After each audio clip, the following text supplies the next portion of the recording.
కలియుగ ప్రత్యక్ష దైవం వెంకటేశ్వర స్వామి వారిని మాజీ మంత్రి ఎమ్మెల్యే గంగుల కమలాకర్ దర్శించుకున్నారు.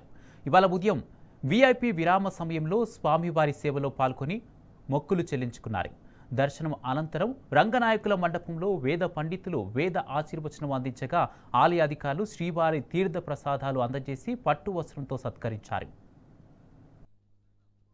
వెంకటేశ్వర స్వామి దర్శనార్థము ప్రతి 3 నెలలకోసారి తప్పక స్వామివారి దర్శనం కోసం వస్తాం. తప్పక స్వామివారుడంగా మాకు అనుమతి ఇస్తారు. ఎందుకంటే స్వామివారి అనుమతి లేని దర్శనం కూడా జరగదు కాబట్టి స్వామివారి అనుమతితోటి ప్రతి 3 నెలలకోసారి దర్శనం చేసుకున్నాం. అందుకే ఇందులో భాగంగా ఈరోజు కూడా స్వామివారి సుప్రభాత సేవలో మరియు ఫస్ట్ బ్రేక్లో ఈరోజు దర్శనం చేసుకోవడం జరిగింది. ముఖ్యంగా జేఓ గారు వెంకటేశ్వర గారిని కలిశాను నేను.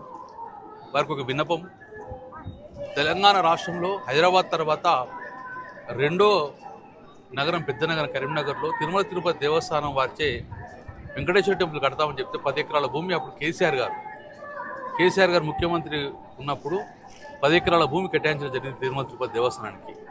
టీటీడీ వారి పైన రిజిస్ట్రేషన్ అయింది.